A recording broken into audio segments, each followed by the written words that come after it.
Hi friends, welcome to my channel Gautami simple tips. Friends, ನಾನು ಇವತ್ತು ನಿಮಗೆ ಒಂದು ವಿಡಿಯೋ ತಿಳಿಸ್ತೀನಿ. ಇವತ್ತಿನ ವಿಡಿಯೋ ಏನು ಅಂತ ಹೇಳಿದ್ರೆ, ಮುಖದಲ್ಲಿ ಬಿಳಿ ಮಚ್ಚುಗಳಾಗಿರುತ್ತೆ.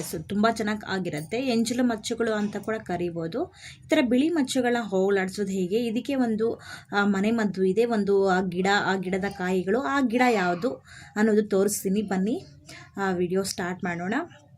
ನೋಡಿ, ಈ ಕಾಯಿಗಳು, ಇದನ್ನು ಹೂವರಳಿ ಅಂತ ಹೇಳ್ಬಿಟ್ಟು ಕನ್ನಡದಲ್ಲಿ ಕರೀತಾರೆ. ಇನ್ನು ಬೇರೆ ಬೇರೆ ಹೆಸರುಗಳು ಕೂಡ ಇರ್ಬೋದು. ಇಂಗ್ಲೀಷಲ್ಲಿ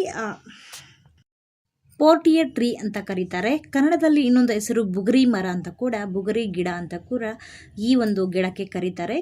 ಇದರಿಂದ ಆಗುವ ಲಾಭಗಳೇನು, ನಮ್ಮ ಒಂದು ಆರೋಗ್ಯಕ್ಕೆ, ನಮ್ಮ ಚರ್ಮಕ್ಕೆ, ಚರ್ಮದ ಕಾಯಿಲೆಗಳಿಗೆ, ತುಂಬ ಒಂದು ಆರೋಗ್ಯಕ್ಕೆ ಇದು ಒಳ್ಳೆಯದು. ನಾವು ಚಿಕ್ಕವರಿದ್ದಾಗ ನಮ್ಮ ಊರಿನಲ್ಲಿ ನಾವೆಲ್ಲ ಇದರ ಕಾಯಿಗಳನ್ನು ನಾವು ಈ ಥರ ಬಿಳಿ ಮಚ್ಚುಗಳಿಗೆ ಹಚ್ಕೊಳ್ತಾ ಇದ್ರಿ. ಆ ವಿಡಿಯೋ ಸ್ಟಾರ್ಟ್ ಮಾಡೋಕ್ಕಿಂತ ಮುಂಚೆ ಯಾರೆಲ್ಲ ಸಬ್ಸ್ಕ್ರೈಬ್ ಮಾಡಿದ್ದೀರಾ, ನನ್ನ ಚಾನಲ್ನ ನೋಡ್ತಾ ಇದ್ದೀರಾ, ಪ್ಲೀಸ್ ಸಬ್ಸ್ಕ್ರೈಬ್ ಮಾಡಿಕೊಂಡು ನೋಡಿ. ಹಾಗೆ ಪಕ್ಕದಲ್ಲಿರುವಂಥ ಬೆಲ್ ಐಕಾನ ಪ್ರೆಸ್ ಮಾಡಿದ್ರೆ ನಾನು ಹಾಕುವಂಥ ವಿಡಿಯೋಸ್ ನೋಟಿಫಿಕೇಷನ್ಸ್ ನಿಮಗೆ ಬರ್ತಾ ಇರುತ್ತೆ. ಹೇಗೆ ಈ ಕಾಯಿಗಳನ್ನು ಯೂಸ್ ಮಾಡೋದು, ನಾವು ಯಾವ ಥರ ಹಚ್ಕೋಬೇಕು ಅನ್ನೋದು ನಾನು ತೋರಿಸ್ತೀನಿ. ಈ ಕಾಯಿಗಳು ನೋಡು, ಹೇಳ್ತಾ ಇದ್ದೀನಲ್ಲ, ಇವಾಗ ಬುಗುರಿ ಗಿಡದ ಕಾಯಿಗಳು. ಇದು ಈ ಥರ ಹಸಿರು ಕಲರಲ್ಲಿರುತ್ತೆ, ಒಳಗಡೆ ಯೆಲ್ಲೋ ಕಲರಲ್ಲಿರುತ್ತೆ. ಇದನ್ನು ನಾವು ಜಜ್ಜಿ ಆದರೂ ಯೂಸ್ ಮಾಡ್ಬೋದು. ಇಲ್ಲ ಅಂತ ಹೇಳಿದ್ರೆ ಈ ಥರ ಕಟ್ ಮಾಡಿಬಿಟ್ಟು ಅದರಲ್ಲಿ ರಸ ಬರುತ್ತಲ್ವ, ಹಾಲು ಅನ್ನೋದು ರಸ ಬರುತ್ತೆ, ಆ ರಸನ ಕೂಡ ನಾವು ಯೂಸ್ ಮಾಡ್ಬೋದು. ನೋಡಿ, ನಾನು ತೋರಿಸ್ತೀನಿ ಹೇಗೆ ಅಂತ ಹೇಳ್ಬಿಟ್ಟು. ಬಿಳಿ ಮಚ್ಚೆಗಳು ಆಗಿರೋ ಪ್ಲೇಸ್ಗಳಲ್ಲಿ ತುಂಬ ಇದು ಎಂಜಲ್ ಮಚ್ಚೆ ಅಂತ ಕರೀತಾರೆ. ಈ ಥರ ಮಚ್ಚೆಗಳಾಗಿದ್ದಾಗ ಇದನ್ನು ಹಚ್ಚೋದ್ರಿಂದ ನಿಮಗೆ ಬೇಗ ವಾಸಿ ಅನ್ನೋದು ಆಗುತ್ತೆ. ಈ ರಸ ನೋಡಿ, ಬರ್ತಾ ಇದೆಯಲ್ಲ ರಸ, ಈಗ ನಾನು ತೋರಿಸ್ತಾ ಇದ್ದೀನಿ. ಈ ಥರ ಕಟ್ ಮಾಡಿನೂ ಆ ರಸನ ಹಚ್ಬೋದು.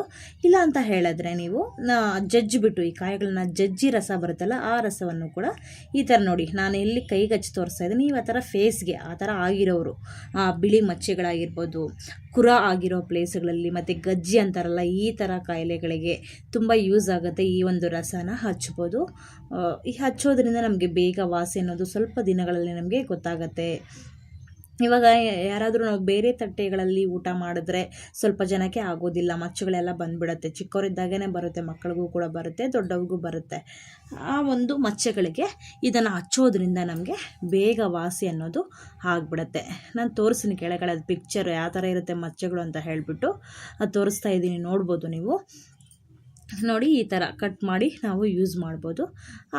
ಕಟ್ ಮಾಡಿ ಹಾಗೆ ಯೂಸ್ ಮಾಡ್ಬೋದು, ಇಲ್ಲಾಂದರೆ ಜಜ್ಜಿ ಕೂಡ ಯೂಸ್ ಮಾಡ್ಬೋದು. ಮರ ಬಂದುಬಿಟ್ಟು ಹೀಗಿರುತ್ತೆ, ನೋಡ್ತಾ ಇರ್ಬೋದು ನೀವು ಎಲೆಗಳು ಯಾವ ಥರ ಇರುತ್ತೆ ಅಂತ ಹೇಳ್ಬಿಟ್ಟು. ದೊಡ್ಡದಾಗಿ ಮರ ಕೂಡ ಇದು ಆಗುತ್ತೆ. ಇದು ನಾನು ತೋರಿಸಿರೋಂಥದ್ದು ಗಿಡ. ಇದು ನೋಡಿ, ಕಾಯಿಗಳು ಈ ಥರ ಬಿಟ್ಟಿರುತ್ತೆ. ಮತ್ತು ಹೂವು ಕೂಡ ಅಷ್ಟೇ, ಹೂವಿಂದನೂ ಯೂಸಸ್ ಇದೆ. ಏನಪ್ಪ ಅದು ಅಂತ ಹೇಳಿದ್ರೆ, ಇದರ ಹೂವುಗಳು ವೈಟ್ ಕಲರಲ್ಲಿ ಕೂಡ ಇರುತ್ತೆ, ಮತ್ತು ಅರಿಶಿನ ಕಲರ್ ಅಂದರೆ ಯೆಲ್ಲೋ ಕಲರಲ್ಲಿ ಕೂಡ ಇರುತ್ತೆ. ಈ ಹೂಗಳನ್ನು ನಾವು ಫುಡ್ ಕಲರ್ಸ್ಗೆ ಏನು ಯೂಸ್ ಮಾಡ್ತೀವಿ, ಫುಡ್ಗೆ ಇವಾಗ ಆರೆಂಜ್ ಕಲರ್ ಟೈಪು ಮತ್ತು ಯೆಲ್ಲೋ ಕಲರ್ ಎಲ್ಲ ಫುಡ್ ಕಲರ್ಸ್ ಯೂಸ್ ಮಾಡ್ತೀವಲ್ಲ, ಅದಕ್ಕೆ ಈ ಒಂದು ಹೂವನ್ನು ಬಳಸ್ತಾರೆ ಅಂತ ಅಧ್ಯಯನದಲ್ಲಿ ಕೂಡ ಇದೆ. ಹೇಗೆ ಯಾವ ಥರ ಕಾಯಿಲೆಗೆ ಬಳಸ್ತೀವಿ ಅಂತ ಮತ್ತೊಂದು ಸರಿ ನಾನು ತಿಳಿಸ್ಕೊಡ್ತೀನಿ. ಈ ಥರ ಮಚ್ಚೆಗಳು ನೋಡ್ತಾ ಇರ್ಬೋದು ನೀವು, ಈ ಥರ ವೈಟ್ ಮಚ್ಚೆಗಳಾಗಿದ್ದರೆ ಈ ಕಾಯಿಗಳನ್ನು ಜಜ್ಜಿ ಅಥವಾ ಕಟ್ ಮಾಡಿ ಅದರ ರಸವನ್ನು ಹಚ್ಚೋದ್ರಿಂದ ಬೇಗ ನಮಗೆ ಈ ಒಂದು ಮಚ್ಚೆಗಳು, ಈ ತುರಿಕೆ ಅನ್ನೋದು ಕೂಡ ನಮಗೆ ವಾಸಿ ಆಗುತ್ತೆ. ನೋಡಿದ್ರಲ್ವ ಫ್ರೆಂಡ್ಸ್, ಈ ಕಾಯಿಗಳಿಂದ ಈ ಒಂದು ಬುಗುರಿ ಗಿಡ ಅಂತ ಹೇಳ್ಬೋದು, ಇಲ್ಲ ಹೂ ಅರಳಿ ಅಂತ ಕೂಡ ಹೇಳ್ತಾರೆ ಕನ್ನಡದಲ್ಲಿ. ಈ ಒಂದು ಕಾಯಿಗಳಿಂದ ಆಗುವಂತಹ ಲಾಭಗಳನ್ನು ನೋಡಿದ್ರಲ್ವ, ಏನಕ್ಕೆ ಯೂಸ್ ಆಗುತ್ತೆ ಅಂತ ಕೂಡ ನಾನು ತಿಳಿಸಿದ್ದೀನಿ. ಬಿಳಿ ಮಚ್ಚುಗಳಾಗಿದ್ದರೆ ಅದಕ್ಕೆ ಇದನ್ನು ರಸ ಹಚ್ಚೋದ್ರಿಂದ ಬೇಗ ನಮಗೆ ವಾಸಿ ಅನ್ನೋದು ಆಗುತ್ತೆ.